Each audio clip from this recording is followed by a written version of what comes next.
Hello everyone, it's Jamal Thomas. Welcome to the Progressive Soapbox. Let me check my volume, make sure it is alright. Hope everyone is doing okay this morning while I check my volume. Just so you guys know, my channel has been demonetized. It's going to be this way apparently for a month. It's going to be this way for a month. It sucks. Also, that means Super Chat is also not necessarily here, at least not the one through Google. There is a secondary alternative Super Chat that you can use in the description box. If you click it, it would allow you to get Super Chat. This is not a get Super Chat thing. This is just a heads up. I try to give this in all of my videos just so people know. So let's get to what I want to talk about today. I've been trying to do this video, I swear, for the past 3 days. Yesterday, I was doing anniversary stuff. Not to mention I was working on stuff associated with the t-shirts. And so I didn't get the chance to do it yesterday. And the day before, I ended up helping with the Assange thing, and I did the patron video. It's weird. Usually all of my videos that I do, I just keep open. But that particular one, I said I was going to give for my patrons, so I left it purely for the patrons. I'm sorry if my eyes are hazy. I've been up all night, and these are eye drops. So I want to do this video. The first time I did it, it was perfect, and yet the video could not go up. So the only two people who could hear that video, this perfect version of this, was my wife and myself. I can't prove it to you. You have to take my word for it. It was the greatest thing ever said at that moment. The other one I did when I was standing in front of the White House. That one was good. That one was fast. And yet that one was a little bit less perfect than the first one. There were a lot of people who heard that one. They thought I was a blathering idiot. They were hearing amazing things. They were unappreciative of the amazing things they were hearing. Nevertheless, that one also did not go up well. So this is like the third or fourth version of this. I am going to try to do my damnedest to make it relatively good, but it always gets worse as it goes down. But let's try it. So a secular sermon, as some of the people call it. Washington, D.C. has a pot business. Now, the thing is, you can smoke pot in D.C. You can use pot in D.C. You can have pot on you in D.C. You can make edibles. You can do all that stuff. Perfectly okay. It's within the bounds of the law. However, you cannot sell it or buy it. Well, that's a problem. How am I going to smoke it if I can't necessarily buy it from anyone? But now you have human ingenuity that comes into play. So in human ingenuity says, look, if you buy this ripped sheet of paper, I will give you a thing of pot along with it. Would you now? Yes. You're not buying pot at that point. You're buying a ripped sheet of paper. This ripped sheet of paper is going to cost you $35. $35 for this ripped sheet of paper. Are you shitting me? Yes, $35 for a ripped sheet of paper. But look, if you buy it, you get all of this. It may be a brownie. It may be a little thing of honey. It may be a gummy bear. It may be all sorts of stuff.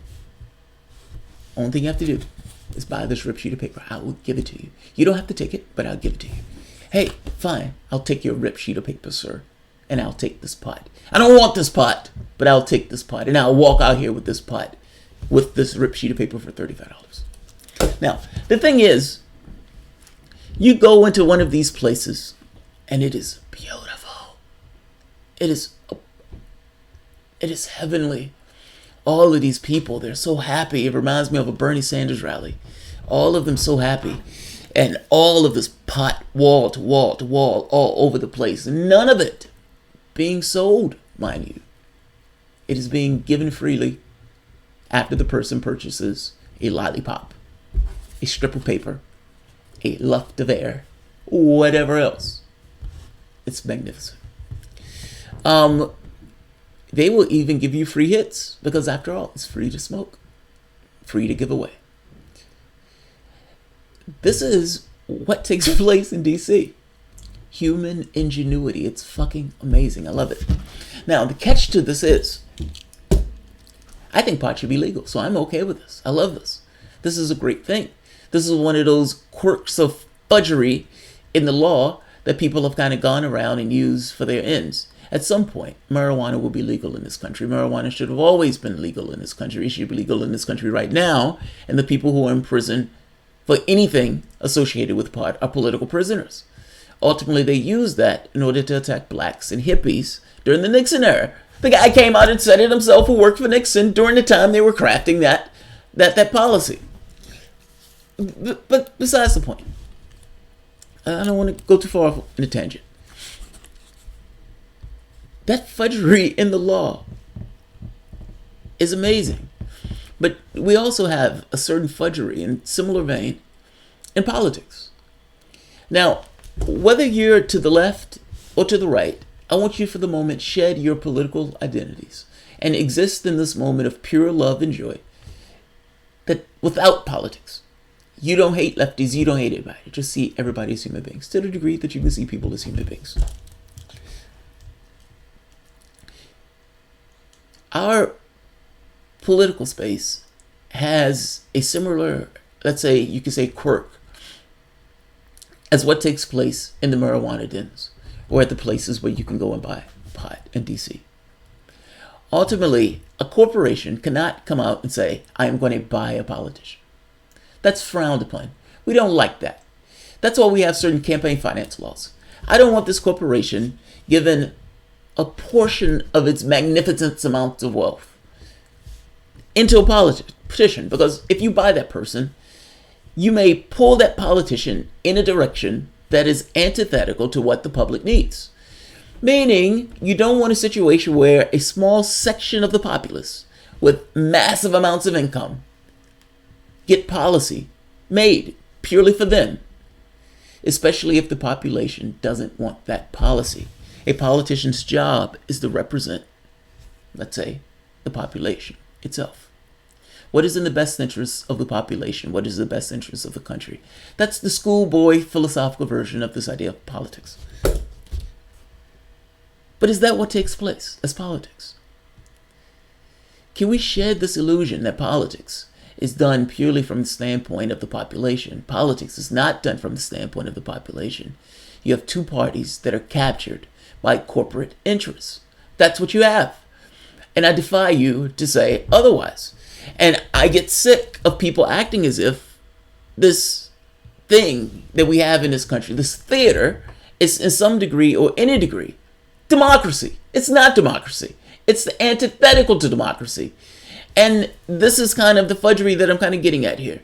A corporation can't come out and say, I'm going to buy a politician. A rich person cannot come out and say, I am going to buy a politician. What they can do, and what they do, is say, I am going to send a lobbyist. And that lobbyist is going to represent some industry. Let's say the drug industry. Let's say the war industry. Let's say the prison industry. And it's going to say, look, I need you to fill out this survey. Fill out this survey. Let us answer these questions. That's all. We want you to answer these questions.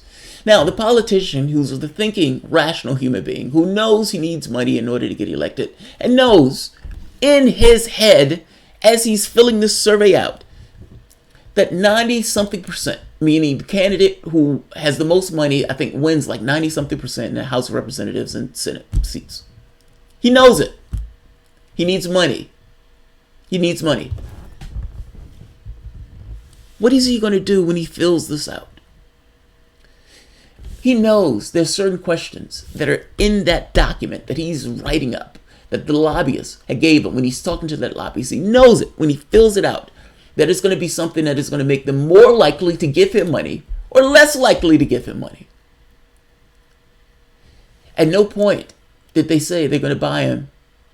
At no point did they say we have a lot of money on the table.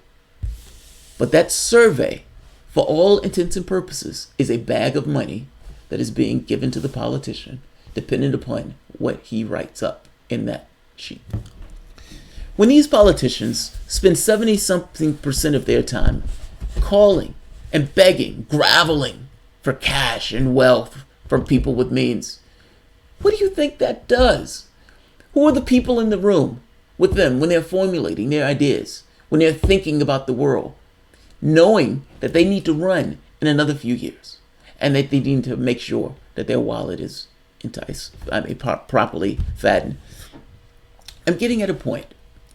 You have a weird quirk in your political system where the people who are supposed to represent us in order to get elected are dependent upon people who want to be represented themselves. And I guess I'm saying, but they wanted to be represented in a way that's antithetical to the people who want to be represented in mass. I'm saying this in an odd way, in a bad way, actually. Let's boil it down to its basics. A politician gets a sheet, a survey. They fill out the survey. Depending upon what they say in that survey, a profile of them is going to be made by a particular group of lobbyists or a particular group of people with means.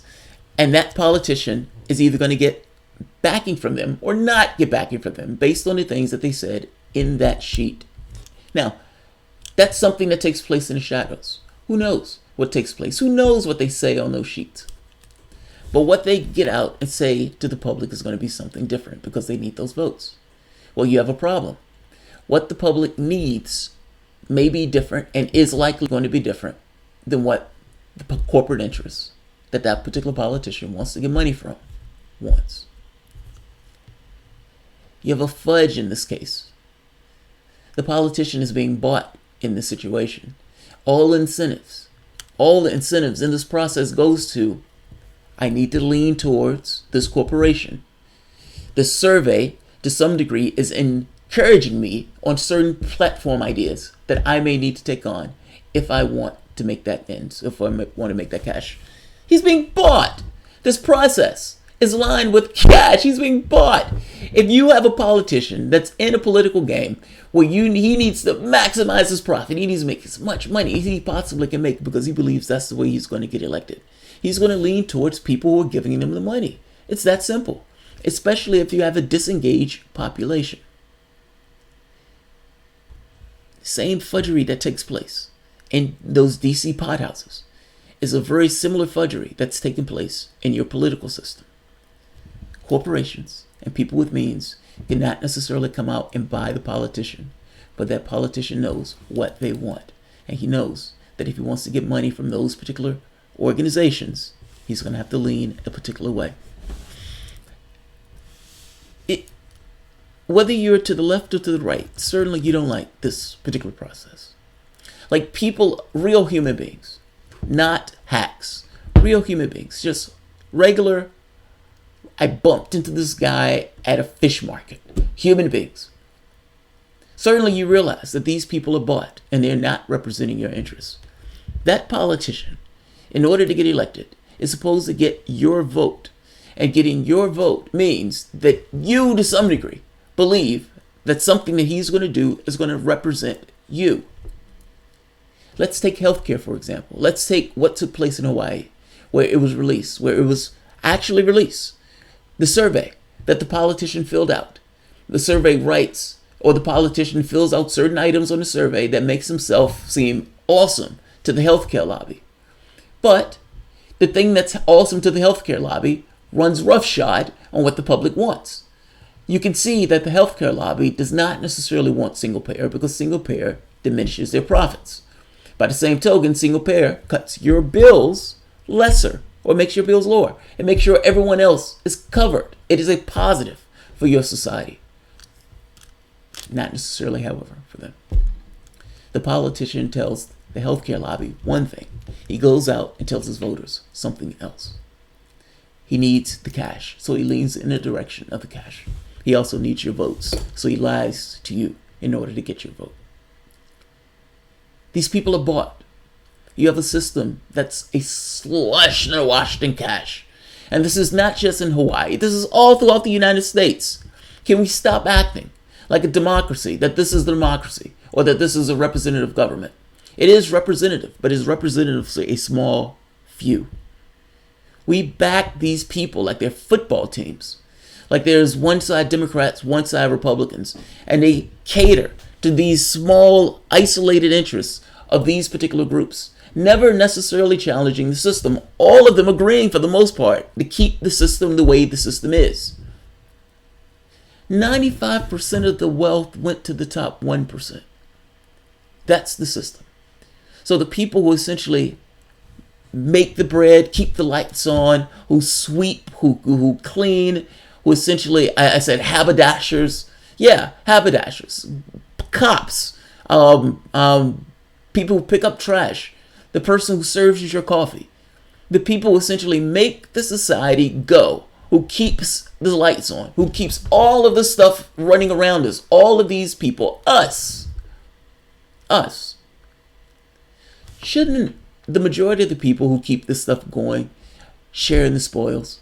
And at that point, I would even make the argument, get the overwhelming majority of the spoils. Whether you're to the left or to the right. If you're just a human being, yes, I'm making an argument about class. And I'm saying that the Democratic Party and the Republican Party serve the interests of one class. Not us. They don't represent us.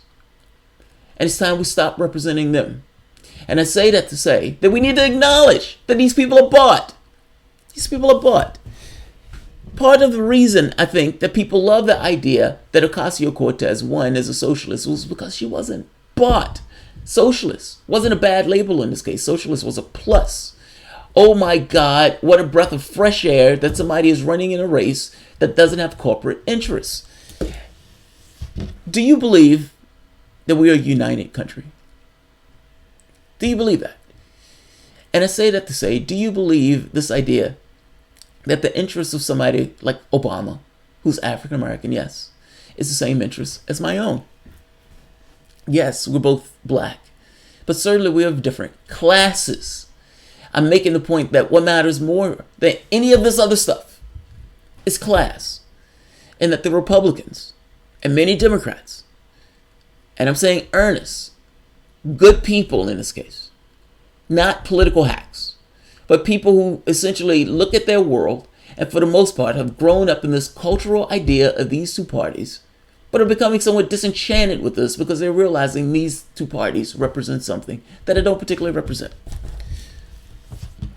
I am asking, can we stop with this idea that this particular political system, the way this particular political system is arranged, where you have all of this money running into the pockets of all of these politicians, where if you get in just one different politician, that something is going to have changed in this process. This is a systemic issue. And I guess the question becomes, how do you change a systemic issue in the way that it's organized? What I would ask is, whether you're to the left or to the right, can we at least come together on that point? That corruption should not be a part of this process. And we call corruption not by the narrow defines of, here's a bunch of money, now do something for me.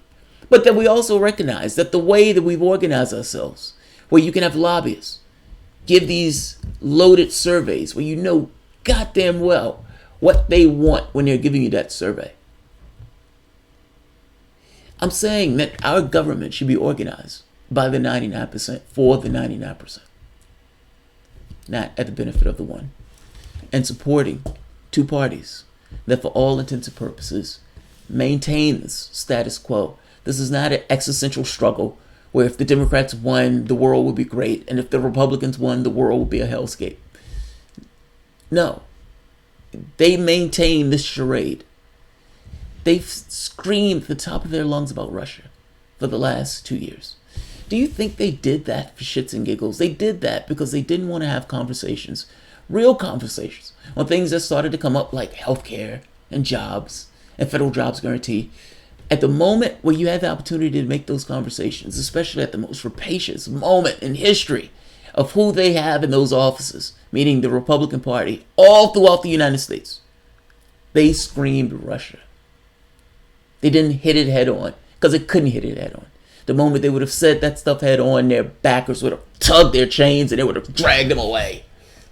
Shut up about that class stuff. And by the way, just to make a final point on it, and I'll leave it at this, because this has gone for 20 minutes, and that's way too long. I'm sorry, I had a hard time articulating this. I said it right the first 2 times that I did it, and this time, not so much. When Donald Trump was trying to pass that tax plan, where all of that money was going to go to billionaires and trillionaires. Billionaires and millionaires and billionaires, not trillionaires. Some Republicans came out, at least one, and said, look, our backers, the people who give us money, said if we don't pass this, they would stop giving us money. That sounds like a bribe.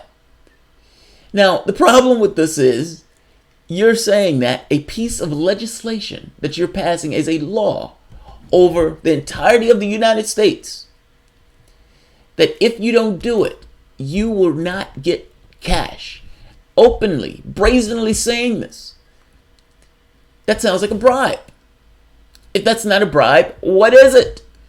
Here's some money, do this. If you don't do this, I am not going to give you this money. Meaning it's factoring into the decisions that are being made in standpoint of public discourse. Whether you're a Republican or Democrat, please tell me you see something wrong with that. Please, let's be honest. That's a politician being bought. That's the buying of a politician. And I would wager that he's not the only one. If these are the people who they're going to for cash, why do you believe that these people are just going to give this cash up without this idea of some kind of reciprocation for the cash they're giving? It's an investment. And in this case, they wanted returns on their investment in the form of that tax plan. Same thing with Democrats. When they start talking about Bernie Sanders and Elizabeth Warren, Klobuchar, with no neck, Klobuchar comes out and makes this point that I told them to shut up about this billionaire stuff and shut up about using a word and shut up about class. And if they don't shut up about class, I said we'll shut our wallets. This is amazing. This is a billionaire on national television telling the Democratic Party that a policy that the most of the population, for the most part, would get behind. Had you at least even tried to make the argument for it. This billionaire is saying, if they don't shut up about policy, I will close my wallet. I propose to you that your politicians are being bought, openly bought, on television at this point, brazenly bought. At this point, how do you consider this to be a democracy? How do you consider this to be a representative government under these terms? Marijuana and our government at this point has right much in common, at the very least from the standpoint of DC. In the same way you can go in this kind of fudgery way, buy a politician or buy a pot, you can also buy a politician in similar terms. Let's see, who's here? Yeah, this one went way too long. I had trouble articulating it.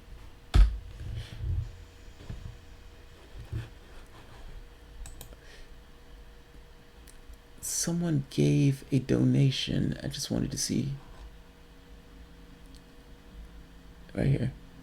Dang it. I thought I had the t-shirt in the bag.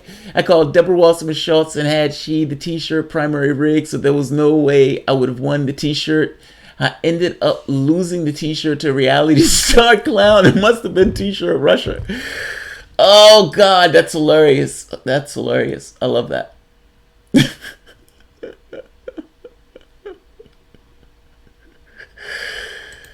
Oh God, that's hilarious. That's hilarious. I love that one. I love that one. Love that. Love that. Somebody says, be honest. Be honest. I'm a Democrat, but I also have some science degrees. I'm completely neutral on all subjects. I hope I don't come off as a bad person. Time Bank legend. There's no such thing as neutral in all subjects. People who often think they're neutral on all subjects, that's always weird to me. A bias in and of itself saying you're neutral. since there is no such thing as neutrality. I don't understand why blatant corruption isn't a legitimate point of attack. Both parties are weak in this. I don't either. Lance, I don't either. It blows me away. I'm always enamored that's. It's almost as if media accepts it. They accept it. They accept corruption as part of the process. It's like a secret that everybody knows that nobody talks about. These guys are bought. But that's never is one of those things. Chuck Todd never says, how do you take that much money and not lean a particular way? Did this vote have anything to do with the money you were getting from the oil lobby? Did this vote have anything to do with so-and-so? And hey, I even accept that at some point it can be an issue of class. This class wants to support people of similar ilk, kind of like Hunger Games. All of those people, you have a government that has a particular class, and you have a media that's a similar class that props up the governmental system. I have a tweet that I want to talk about from Chuck Todd, flipping out hysterically about something that Donald Trump said that was actually true. It was one of those moments of truth. I understand Trump was using it to hit the press. Don't misunderstand me. So what? It's true. Chuck Todd flipping out. But yeah, I don't get that one either, Lance. I don't get that one either. Maybe that's the purity test. It's frowned upon by the media. It's accepted corruption. It's bizarre to me.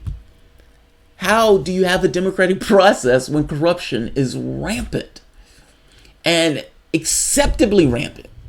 That blows me away. That blows me away. I don't get it. I don't get it. When the media takes the same money as the politicians, they can never challenge them. And that's true. It's like, who owns those media systems? And those media systems need to make a certain amount of profit. Those media systems also need to get access to those politicians. It's like they're in on a game of sorts, so they're in on it.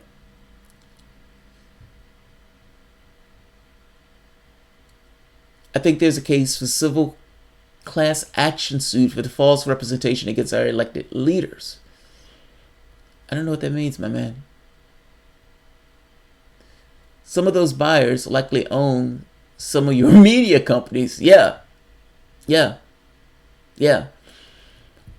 Look, this is clearly a flaw in the system. I mean, come on. And it's not a situation where you put a candidate in and the candidate fixes. You're talking about a systemic issue where buyers are able to inject themselves into the political process to put large amounts of cash either behind a politician or behind a particular cause that can be anti-political, mind you. This is people making the argument that capitalism eats democracy. A company wants to pollute in a river. It's cheaper for the company to dump this particular chemical in that particular river.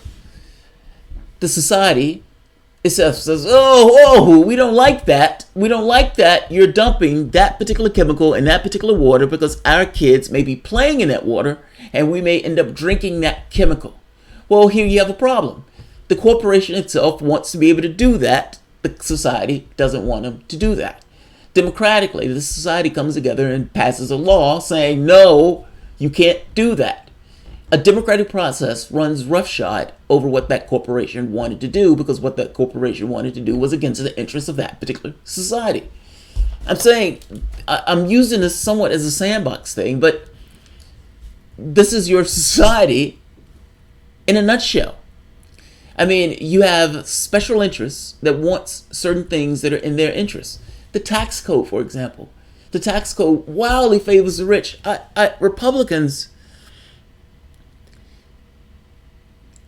look, Fox News uses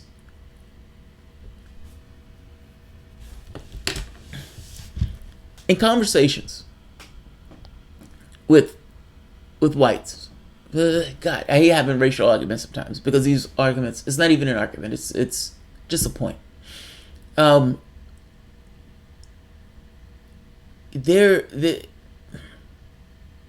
are unspoken things in a society.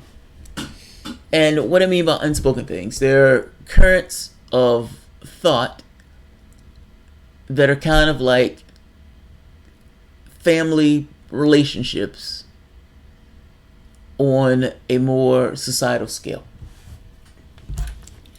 It's meaning there are people in your society, kind of like members of your family, who there are things that you know exist between you that you don't necessarily overtly say because you don't necessarily want to get into kind of weird conversations where you don't necessarily know those conversations are going to end up. And you feel like you're going to ultimately just disagree in a way, so you just leave it. I think there are currents in society that go in the same way. You see that when you dip into some like Fox News media and the way they talk about issues in general. Now, as part of the problem with that stuff not necessarily being overtly espoused is that you can never talk about it if it's not overtly espoused, even though there's certain times where things come up, or the way things are talked about, or the perspective that is taken in a way that gets across what the person is thinking. Back in the 60s, James Baldwin used to have this thing of saying nobody's trying to take you a cup of tea or a cup of coffee. And what he meant by that is the perspective that any type of governmental action that tries to alleviate income inequality would be, to some degree, trespassing on whites. That it's trying to take something from them. It's not, nobody's trying to take anything from you. Now, here's the catch. That fear is used by networks like Fox News, who's in no way working in the vested class interests of those same whites. Meaning, the conversation that's being had here, that's being had from the left, would benefit those same whites that have this attitude that would fight for the people who are essentially exploiting them.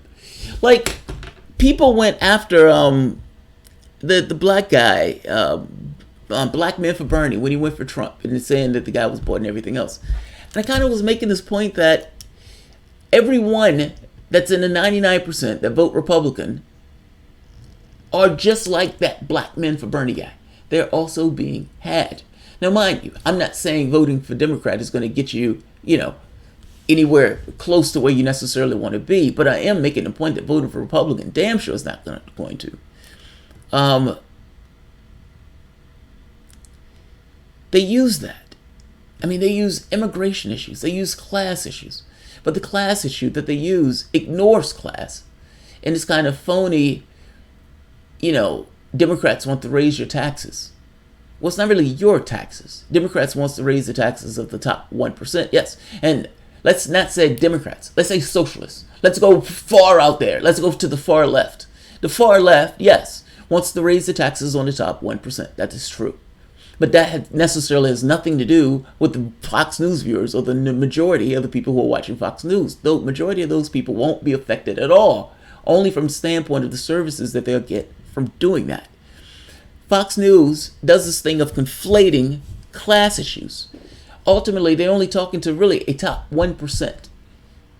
But they conflate that as if it's relating to everybody.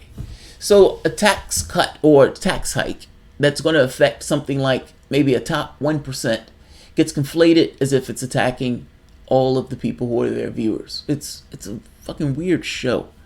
In a way they do that. But Democrats do the same thing with issues of identity. It's aggravating. There has to be something else. We gotta make something else. Like, you're stuck in this impossible position where you have two parties, and those two parties have become so entrenched. And because they've become so entrenched, they've taken liberties where, from a mental standpoint, it is difficult to get a third party. Like just, you go to vote. Like, I don't know how you get to the point where you discredit these two parties to such a degree where people say, I'm done. But that's where they need to be. That's honestly where it needs to be. Do we have a party in this country that represents workers? No. We do not. We do not. If a Democratic Party in any way has the capacity to tell workers you have nowhere else to go That means that workers, blacks, gays, Hispanics, all of these groups are subordinate to the party at that point. Meaning, it's not an issue of you voting because you love the person. It's more so you're voting in order to keep the monsters at bay. Is that where you really want to be in a political situation? Having no power, no clout, being almost like a vassal kept state. That's not where you want to be. And it, to some degree, explains why nothing takes place politically. This political theater. You have two classes that have slightly different interests, battling it out. And you have everybody else getting the vote for one of the two classes that wins. Almost like a football game. Being on the side, just watching, not necessarily being engaged in the process. You might as well call it the Washington Redskins and the Dallas Cowboys. I never understand how people get worked up over those games. They have a team. What do you mean? What do you mean to have a team? You just pay for a ticket, you watch it on TV. What does it mean? What does it mean? Why do you have a vested interest in whether this team wins or not? I don't get it. And to some degree, it's almost like the politics is the same. It's hard to believe that people believe that these parties are representing their interests. I don't get it. I don't get it. By the same token, without a public that's invested, how do you do it?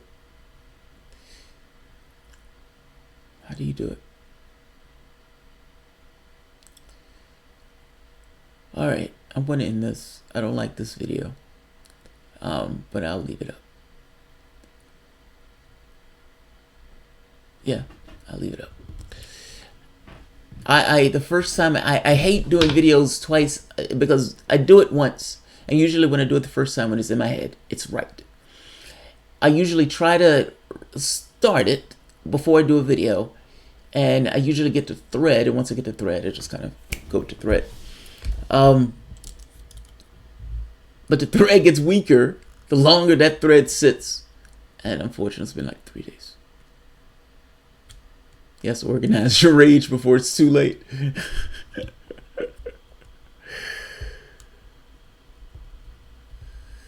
Dewey Bueno. Dewey Bueno. Holy, so done, really? But I saw Jamal on early, so I came to say, yeah, what's happening, Dewey Bueno? Now, I'm going to have a few more that I'm going to be doing this morning, so this is not going to be the only one. We have to take to the streets at this point. Protesting online does nothing. Yeah, protesting online, I don't think it does anything. It's kind of like it's like recycling, really. It's like, I'm throwing this can into the recycling bin. I feel great. Look at me. I'm an awesome human being. I threw this can into the recycling bin. Yes. I feel awesome. You've done nothing. You've done nothing. Throwing that can into the recycling bin. It's like a photon hitting a glass. It's like a photon hitting a glass. There's a pressure there. Like when I was in physics, I was like, what do you mean there's pressure? It says, yeah, a photon hitting a plate has pressure associated with it. So if you wanted to build a magnificent fan, you can build a fan and you fly in space. But that's kind of what it's like in your recycling thing. But it makes you feel good. There's a difference between it making you feeling good versus being effective. So I see times people feel like they tortured themselves. But that's a different thing as opposed to whether or not it's effective. That's all. That's all. I wanted to be effective. You can't make your point unless you go to the restaurants, the golf courses, things that those people go to. Well, here's the thing. I don't blame the top 1% for behaving in the way the top 1% behaves. I don't blame them at all. Any more than I blame kings or queens for saying, hey, I'm going to get people to worship me as royalty. Holy shit, yes, that's awesome. Now, you might say, well, dude, I mean, come on, they could be better people, but why? Why would they be better people? What incentive is there for them to be better people? Yeah, they have a rig, or they have this game what people pretend as if they were appointed by God. Think about that shit. What a racket. The top 1% has a similar racket going on, making you believe that they're somehow integral to the process. Do you believe that Jeff Bezos would have become Jeff Bezos by making $50 billion as opposed to making $150 billion? I think so. I think all of the incentives were still in place for Jeff Bezos to do what Jeff Bezos did with $50 billion as opposed to $150 billion. That's my point. Even within the bounds of the system itself, it's grotesque. It's absolutely grotesque. Jamal Thomas, do you think that the rich man dominating a poor man is just part of nature? No, I don't. Don't get angry about the question. It's a question. Oh, I'm not angry about the question. All the times when I'm expressing myself, I'm not angry at all. I'm just the way I get it across. No, I don't think it's nature at all. I think it's this idea of human nature. Human nature is all sorts of facets to it. It's not one nature or the other. It's both. Both of those things are true. It's not one or the other. If you had a contextual situation in place that allowed a rich man to dominate a poor man, yes, that rich man will come up with all sorts of reasons on why it's perfectly okay for him to dominate that poor man. He may say, this is just human nature. This is just the way things are. Yes, it is human nature in the context of that particular system for him to dominate that particular poor man, but only in that particular system. It could just as well be human nature in a different system for them to work cooperatively. I'm saying both are human nature. It's the issue of both. It's not one or the other.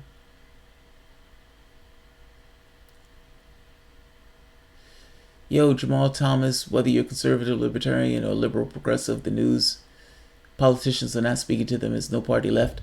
Look, I don't like the label stuff. I float towards humanitarian. And what I mean by that is when I look at the world, I look at it from the perspective of not how we are currently arranged. I look at it as how do we keep ourselves, how do we live in a sustainable way in which human beings can grow and prosper without bondage, without the wage slavery and all this other stuff. How do we have a better fucking world? I want the Star Trek world. Now, if I want the Star Trek world, how do you get to the Star Trek world? I have no fucking clue. There's certain ideas like the Venus Projects, this idea of libertarian socialists.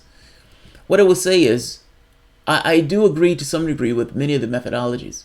I would say that I agree with the hierarchy thing, saying that this idea of hierarchy needs to justify itself. Because the question becomes, how do you weed out corruption? Whatever system you're coming up with, how do you weed out corruption? And you end up with this idea of hierarchy. The issue to some degree is hierarchy. If human beings have in any way, I don't want any chains on me.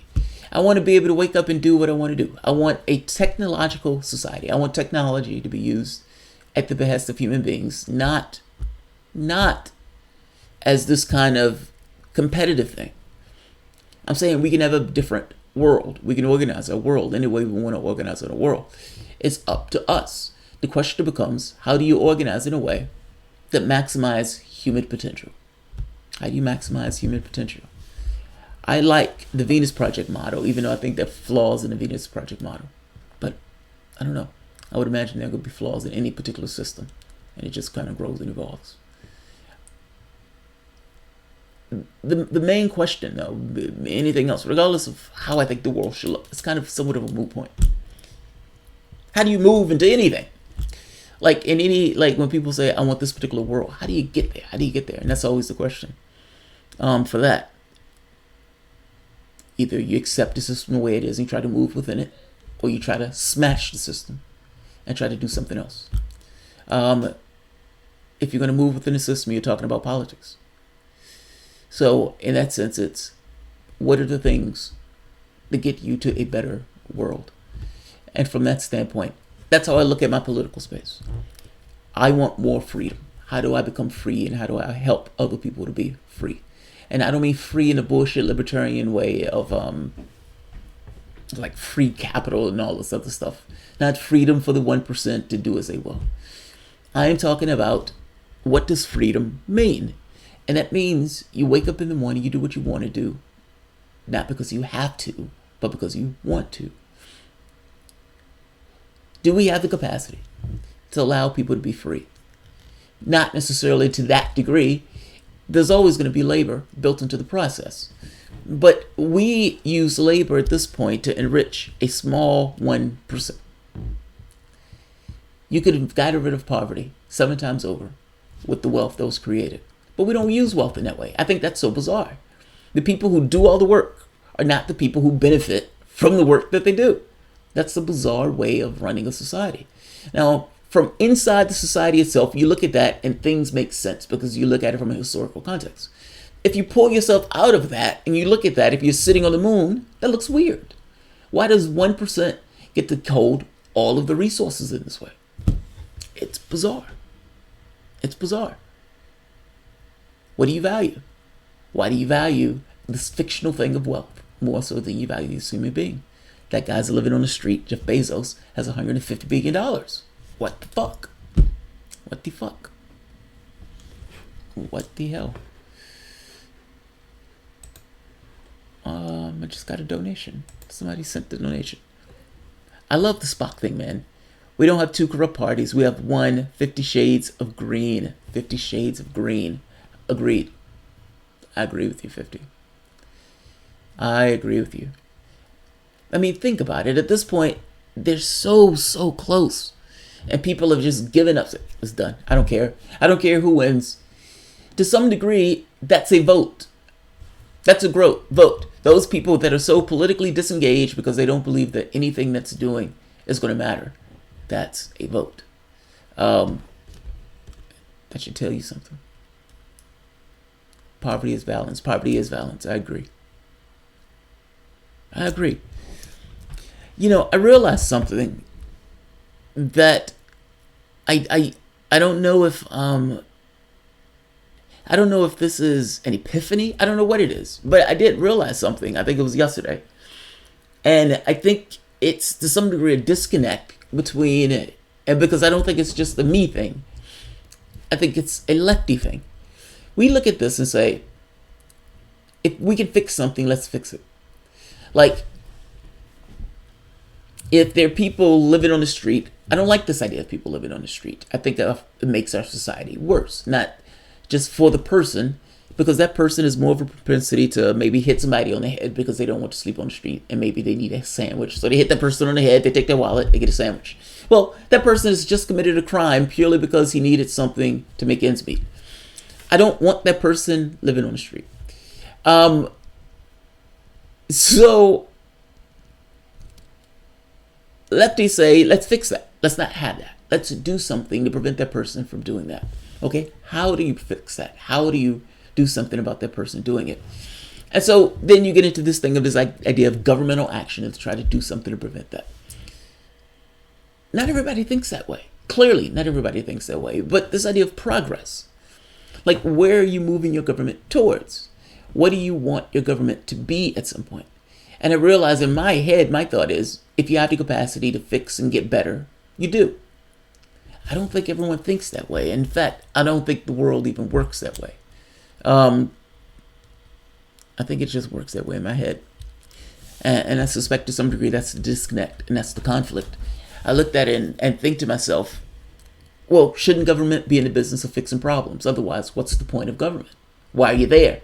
If you're not there to fix stuff, and if you're fixing stuff, it looks like you're moving towards something. What are you trying to move towards?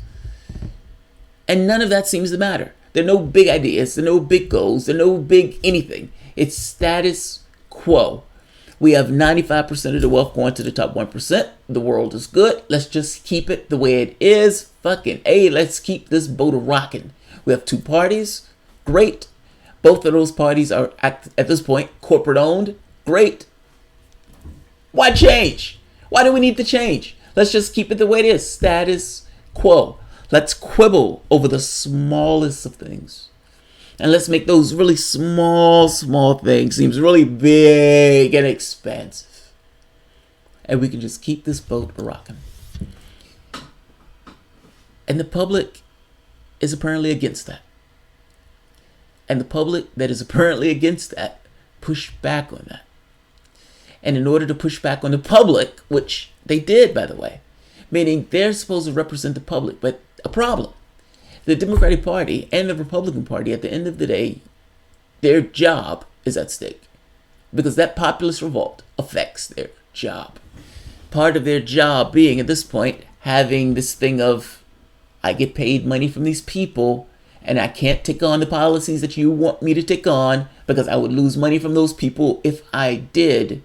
So I need to find anything to talk about other than the thing that all of you want me to talk about.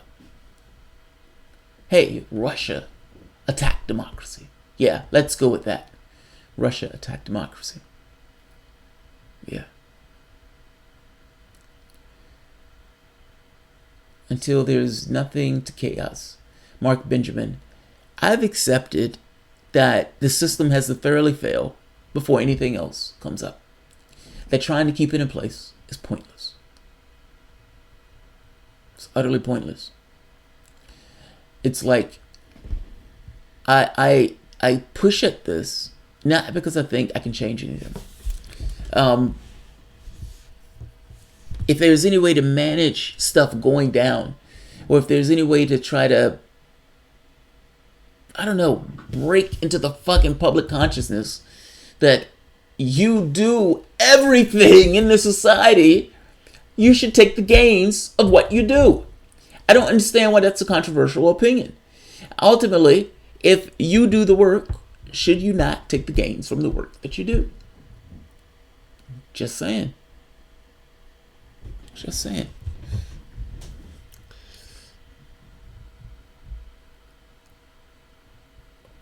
Amazon's face recognition thing to hear one of the most powerful in the world, Mark Benjamin.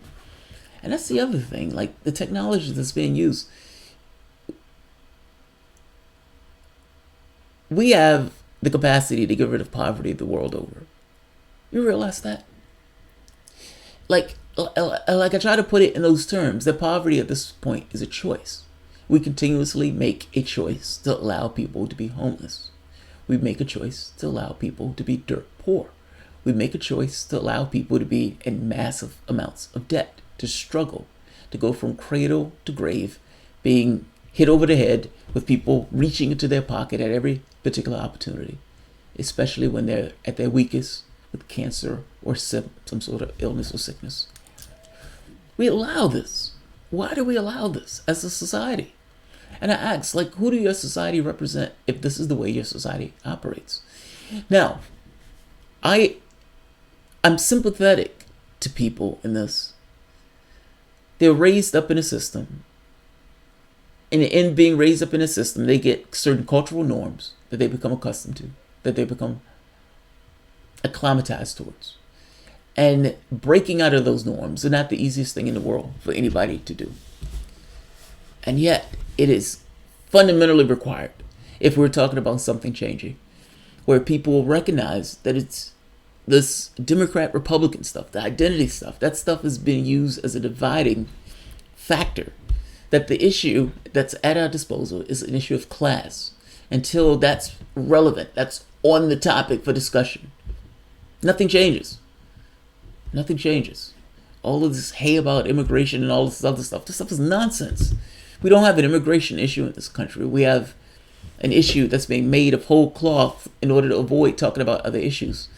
And if Democrats think this is a winner, it is not a winner for you. They may not like Donald Trump throwing, breaking up families and whatnot. But they're okay with him beefing up on the border. So this is not necessarily a winner for you. Just saying. Anyone not talking about direct democracy may spread useful information, but he or she is part of the problem and the status quo. Soviet winter prison. Yeah, class is the main distinction. All of the other factors are being used as distractions. Agreed. Martian villagers. We allow the system to continue because revolution is not an easy option. Agreed.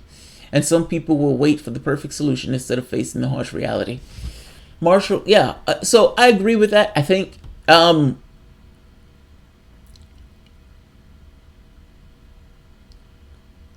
remember when I did the Russian Revolution, somebody made the point of the violence that took place.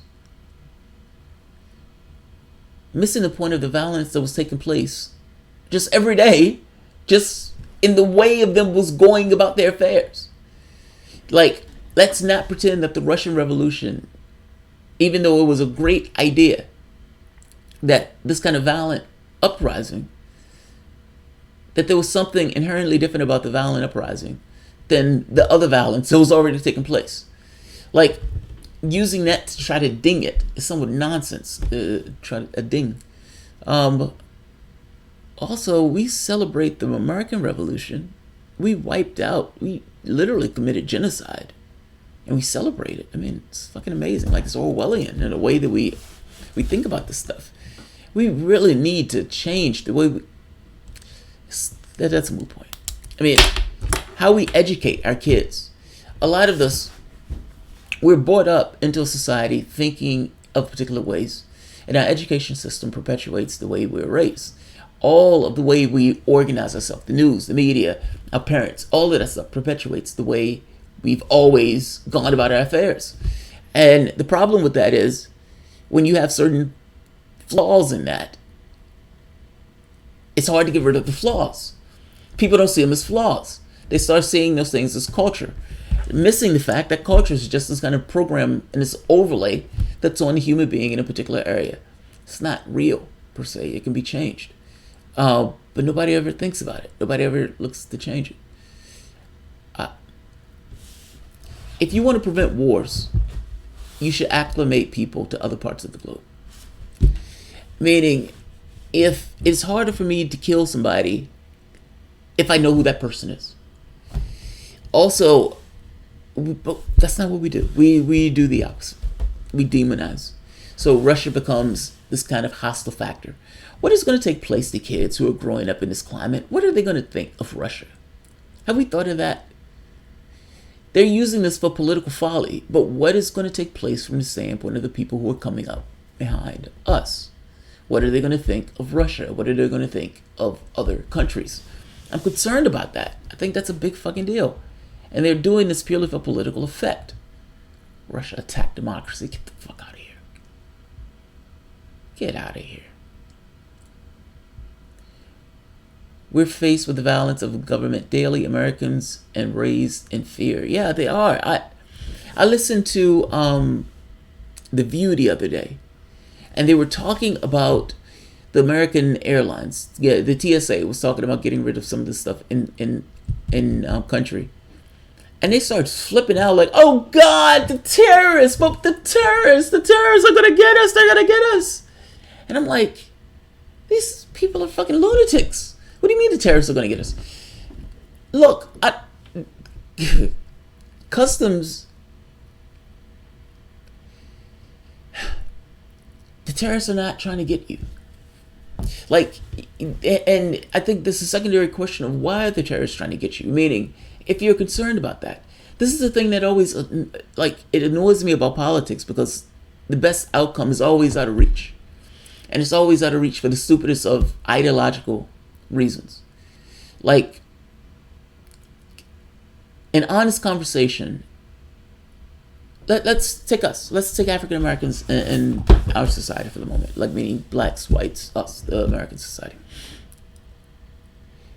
We had segregation in this country. Now, this was nonsense, because blacks and whites were united in the country. Like, you might say, well, yeah, but they were segregated in lunch counters and everything else. Yeah, I get that. But you have a country full of whites and blacks. Just because you pass a law talking about segregation, you're already integrated. Like it's nonsense. It's pretending something. That's not true. I always say whites are not honest about their history. I say that because, again, we celebrate the American Revolution. We're talking about a genocide. But questions of class, race, those things are never really... I used to listen to some of the old conversations away, like in the 80s and the 90s. And they would be like, you Negroes need to pull yourself up by your own bootstraps. Now, this completely the economics of being able to be advantaged for years on end. You're talking about 100 years of free labor, without any kind of being made whole at all. And the guy shaking his fist because in his mind, I've had nothing to do with that situation, so you guys need to just get over that shit. Forgetting the fact that he's his country. He's been advantaged. There's been no point in which there's been a gap in history. Ultimately, those people who were told to kick rocks and went poor, dirt poor, in some cases still stuck working on the same master's plantation. In other places, laws being made to essentially almost for all intents and purposes making them slaves, all but by any other name by law. They advantaged themselves magnificently. And those people, of course, when they have kids, those kids are going to essentially start from the same ends that the other one started from, with the same behaviors and traits and characteristics and ideas, and the next, and the next, and the next, with small incremental changes going along the way. The people who started off with those ends and were okay or made whole within the society itself under normal means because of their skin, they also were able to go along with a particular way. But you can understand that between these two situations, one side is starting off with a magnificent advantage. Even from the tilt in the way society looks at them, even in the way talking about not being able to take certain property, not being able to take certain jobs, and then having the society itself instantiating the idea that the reason that this is in place is because of God. Society is just made this way. The guy who's red-faced saying, pull yourselves up by your own bootstraps, he is not regarding his history honestly. That's my point. That's my only point. I say that, and that's what I mean when I say that. There's been no point where history stopped. I think anybody who's being honest will show that the disadvantage from the standpoint of wealth in this country, from the standpoint of African Americans versus whites, and it is magnificent. Like, it is stunning when you see it. I don't have the numbers on me, but it's stunning when you look at it. But it has to do with the origins in the country itself, and that one of the parties never being made whole in that arrangement. This is not me making an argument for reparations, even though I guess it does sound like an argument for reparations. I don't think you can get reparations in this country because, again, I don't think whites regard their history honestly. And for that matter, I don't think they care. They would say, this has nothing to do with me. I wasn't alive back then. I do think I make an argument from the standpoint of the 99% for the very reason that uplifting everybody, there needs to come a point where the identity issue wanes. I'm just saying, like, where this is not. I guess there needs to be a politics that transcends this.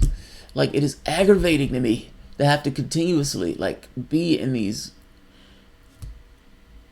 You see this stuff on Twitter where it's almost like an impossibility of engaging people just as human beings. There are some labels associated with them: black, white, Hispanic, gay, straight, and there's certain characteristics associated with them. And there's certain, this group doesn't like when you say this, this, and this. This other group doesn't like when you say this, this, and this. This person is touchy about this. This person takes it a little further than what the other groups take it. It's like, oh God, it's tiring. It's fucking tiring. There has to become a point, just as human beings, where we just value people as human beings. And we to some degree allow people to say shit that may bug us to a certain amount, not being belligerent, not being, openly hostile or racist or sexist to some degree. But definitely allow people to be human beings and be empathetic about it. I don't know. I'm babbling. I'm just running off. Jamal, I think we need to focus on this problem about whites not being honest about the American history. This is a problem among the left, white working class being moderate since about. Yeah, this is a problem to some degree on the left also.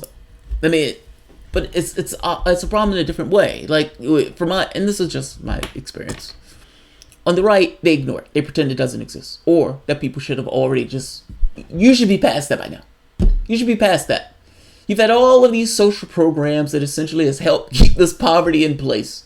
You should be beyond that by now. And you have Democrats on the left. Look, I would say it again. Democrats don't care about the poor. Republicans don't care about the gap or the budget, the deficit.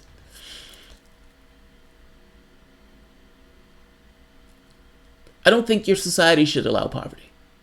That's what that point blank. I think if you have the capacity to get rid of poverty in your country, you should do it. I say that because you would have a happier society. Not just a happier society, less crime, less mental health issues, all sorts of stuff that you would have just getting rid of this idea of poverty. Now, that doesn't mean toppling capitalism. That doesn't mean socialism. That doesn't mean any of that stuff. I'm just saying, if you, as a democratic society, have the capacity to do it, you should do it. Your brethren. Why do you want your brethren sleeping on the street? Why do you want your brethren dirt poor or fighting for their ends? There's that point. I don't know where I was going with that. I had something else I wanted to say about that. But I see what you mean. Reparations. I don't know how you'd get that. Like, I don't know how you make the argument, because the way the argument would be cast is they want. Yeah, because the way the argument is going to be cast. I'm thinking about what took place with what's her name. I can't think of the woman's name on Fox News. It will be cast not as reparations from, I guess you could say, from the U.S. government at that point. Yeah, they're not going to regard that honestly. I'm telling you, that is not going to be regarded honestly. We can't have this stuff without toppling capitalism. These are the natural outcomes of capitalism. And Soviet winter prison right there. It always hits the system. It has to. You have a system that is organized in a way from policy after policy after policy in order to give more wealth to a smaller, it's like 0.1%, the uber rich. The system is organized that way. It's an outcome. Agreed.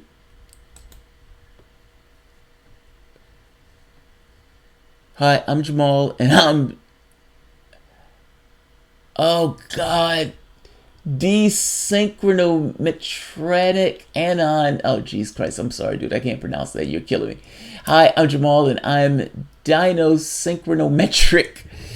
I think, if I'm not mistaken, that's the thing that says where you have no capacity of time. Your time is all messed up. That sounds about right. That sounds about right. I disagree with you, Jamal. Americans are not integrated. We are all segregated on social media, including on Sunday mornings. Fair enough. No, I know what you mean. Fair enough. It depends on what you mean by integrated. Fair enough. But we're talking about the subjective meaning of the word at that point. The subjective meaning of the word.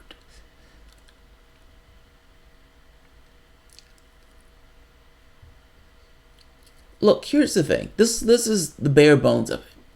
Democrats should never lose elections. I'm just saying. Against this bunch of Republicans, Democrats should never lose elections. Democrats lose elections because people have no idea what they stand for. They believe that they're just corporate puppets because they are corporate puppets. But so is the Republican corporate puppet who's going to be in that office also. He's just more honest about being a corporate puppet. If they can't bring up economics, then they're going to be stuck with issues of identity. And to them, they believe that issues of identity wins. But that's just because they're talking to them. To the rest of the wider country, it doesn't play. It doesn't win. No, people don't want you being openly hostile and racist. By the same token, what you consider to be hostile and racist, the rest of society may not think that way. And if the other party is talking about economics and you aren't,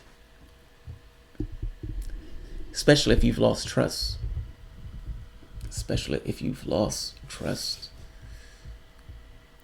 the conversation you need to have is the one that Sanders is having about economics. That's what you need to be talking about when you wake up in the morning. That's what you need to be talking about when you go to bed at night.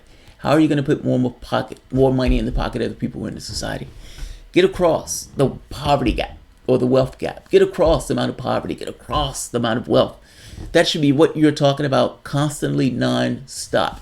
If you are a Democrat, and if you're being earnest about being a Democrat, not this Russian nonsense. Russian nonsense is obfuscation. So, all right, I'm going to end this. But Democrats aren't left-wingers, though. No, they're not. Not anymore. Not anymore. All right, this has gone into the weeds, and I don't even know what we're talking about anymore. So I am going to end this here. I want to thank everyone who's helping out with the channel, especially after it's being demonetized by YouTube. I'm going to have to rethink how I do that. I think what I'm going to do is, I would say it's been a wake-up call. I will say that. So, t-shirts, yes. Oh, by the way, I have t-shirts now. So, just so you know, if you go to the description box, and this is not a push, this is just a heads up. I've started adding stuff to the store. It's cheesy right now, but the store will get better. But right now, this is what it looks like. Yeah, like I said, it's cheesy right now. Just a man walking in the wilderness, alone. No boot. What is that? No boots, no guns, just balls. So far, this is my favorite one. I made this. Fantastically adorable. I thought this was like an anti-capitalist shirt. I thought it was ironic. I thought, like, what I mean by this is, look at that. Fantastically adorable. Guaranteed! It's guaranteed fantastically adorable. Now, the question becomes, how do you guarantee the commodification of adorability? I laughed at that because I thought a capitalist would do it. Capitalists will figure it out. And then you'd have another capitalist to come along and guarantee it. I wanted to put guaranteed by the progressive soapbox. My wife said that was too much. So I'm just saying guaranteed. It's guaranteed by somebody. Who's the underwriter of the guaranteeing? How does this person guarantee that there's fantastically adorability associated with this person? I love this. I thought this was funny. I thought this was fucking hilarious. I thought this was a rip on capitalists and the way they go about their affairs. In my head, anyway, I thought it was funny. So this is there. Yeah, I love this one. I thought this was awesome. That was my favorite creation. I sat here Sunday doing this. I'm ashamed to tell you how much time I spent here tinkering with this because I tend to be bad at this. Also, this. I love this one. Last refuge of the bitter enders. Last refuge of the bitter enders. I love that. Alright. I thought that was fucking hilarious.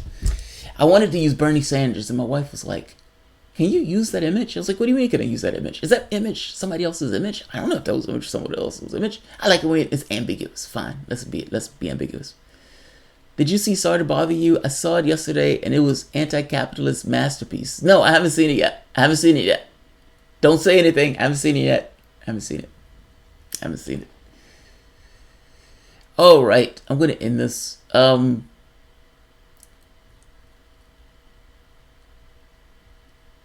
Capitalism for the rich. Yeah, you call it socialism for the rich. If everyone else doesn't like the weird false capitalism, yeah, socialism for the rich. Yeah. Highly recommend. Yeah, we're going to check it out. We'll check it out. We've gotten behind on our movies. I have to be honest. Once I started doing this full time, it's like, it's weird, man. Working for yourself is strange. So you start off your entire life, and this has made me somewhat more sympathetic, believe it or not, to Republicans and Democrats. Meaning people, human beings. Like, because I started to realize how ingrained certain behaviors become over time, whether they're good or bad in between. They just become ingrained. I've worked for God knows how long. Because of the illness when I was younger, I never really had to work if I didn't want to, but at that point you're just stuck in poverty. And so if you want anything other than your hospitalizations covered, you need to do something. And so there are many people who have like illness who don't work. They don't, they get Social Security and they do their thing. That wasn't enough for me. I didn't particularly like that. So I wanted to try to work. Spent a lot of time in hospitals. I did get to the point where I started to work. Was able to pack on several years. So for several years, I've been in the work in the industry. And when I started to do this full time, and I transitioned from my regular job to this, it became this thing of what's work. Like you start questioning this idea of what does work mean? What does it mean? What does it mean? And you start also focusing on your survival, your mental, your stuff, your processes start going into how much do I need to make ends meet and that type of stuff, but also a persistent stream of what do I need to produce for the show, for the content. So it's a perpetual thing of you're always working. There's never a situation where you're not taking in information because you're looking for stuff for the show. But you realize that you get so indoctrinated indirectly just from the way you go about your affairs in society over a period of time. And trying to transition from that is not easy to do. My wife, same thing, where she, worked in office. She started working out of office and is stuck with this feeling of what's work, what does work mean, how much is too much, or how much is not enough. It's so bizarre. Now, none of those things mean anything. Work is relative to whatever you're trying to accomplish and whatever you're doing and to the work that you're doing. A comedian is going to work differently than a historian who's going to be working differently than somebody else. But for somebody who's done this kind of working for someone as, let's say, software and transitioning, it becomes weird in that switch. It's just strange. That's all. That's all. Rituals of our life. Yes, rituals of our life. All right. I'm going to end this. I keep saying that. If you enjoy the content, please feel free to share, like, subscribe. Of course, you can always support the Patreon. Thanks, everyone. And I want to thank everyone else who helps contribute to the show. Let's see, there was somebody else who did one. Terrorists. The terrorists already won. What's the goal of terrorists? To cause chaos and mass panic, to create terror. The United States has spent trillions in panic. That is also true. That's also true. Rip miss donation. You cannot carry a bladed weapon in public, sheath or unsheathed, at least to be consistent if you can't be correct. You cannot carry a bladed weapon in public, sheathed or unsheathed. At least be consistent if you can't be correct. I don't know what this stands for. I don't know what that represents. I don't know what was said. So I can't go at or deny this. But if I said something off, my bad. We don't have two corrupt parties. Yeah, got that one. And Dangwitz 50 Shades of Green, terrorists, Desynchronometric, and the Hun, and Rip miss donation. Thanks, guys. I really do appreciate your help with the show. Alrighty. Every HA video is like Hillary indictments imminent. That's between HA and his show titles. That cat's trying to do he's trying to do his thing. Commodification of the most vulnerable is crappy and is our modus operandi. Yes, agreed. Mrs. Tree 1, agree. I'm going to even end it on that. Thanks, guys. I'll be right back in like 15 minutes. Bye-bye.